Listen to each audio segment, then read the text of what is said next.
Hello guys, जैसे हमने last video में समझा कि 1986 में किसको नोबेल प्राइज मिला और क्यों मिला नोबेल प्राइज, तो चलिए आगे देखते हैं 1987 में किसको मिला और क्यों मिला। नोबेल प्राइज इन इकोनॉमिक्स 1987 किसको मिला? Robert Merton Solow, United States के थे।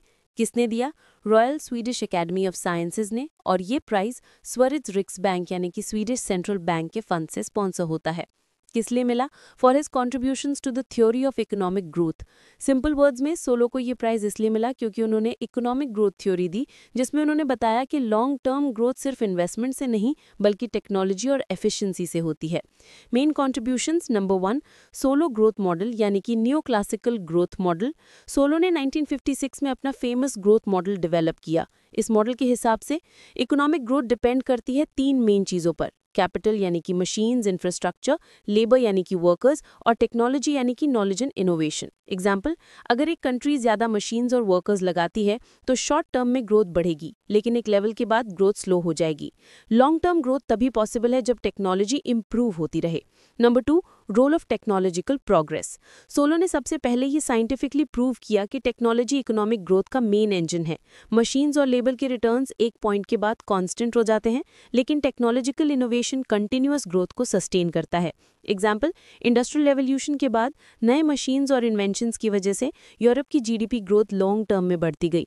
Number 3, capital accumulation and diminishing returns. Solo ने बताया कि जब एक इकोनॉमी कंटिन्यूअसली इन्वेस्टमेंट करती है, जैसे और ज़्यादा फैक्ट्रीज बनाती है, तो इनिशियली ग्रोथ फास्ट होती है, लेकिन बाद में रिटर्न्स कम होते जाते हैं। इसे कहते हैं diminishing returns to capital.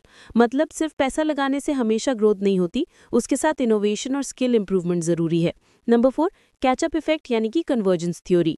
Solo के मॉडल ने यह भी दिखाया कि पुअर कंट्रीज रिच कंट्रीज के साथ कैचअप कर सकती हैं अगर उनके पास सेम टेक्नोलॉजी और गुड पॉलिसीज हों। एग्जाम्पल, साउथ कोरिया और जापान जैसे देश पहले पुअर थे, पर टेक्नोलॉजिकल एडवांसमेंट की वजह से अब डेवलप्ड कंट्रीज बन गए। Number 5, measurement of technological contribution. Solo ने एक स्टैटिस्टिकल मेथड डेवलप किया जिससे इकोनॉमिस्ट मेजर कर सकते हैं कि ग्रोथ में टेक्नोलॉजी का कंट्रीब्यूशन कितना है। इसे कहते हैं सोलो रेसिडुअल। मतलब अगर जीडीपी ग्रोथ 5% है और कैपिटल लेबर कंट्रीब्यूशन 3% है, तो बाकी 2% टेक्नोलॉजी की वजह से हुआ। यही सोलो रेसिडुअल होता है। Number 6, impact on economic policy. Solo के मॉडल ने गवर्नमेंट्स को समझाया कि सिर्फ सेविंग्स और इन्वेस्टमेंट बढ़ाने से लॉन्ग टर्म ग्रोथ नहीं आती।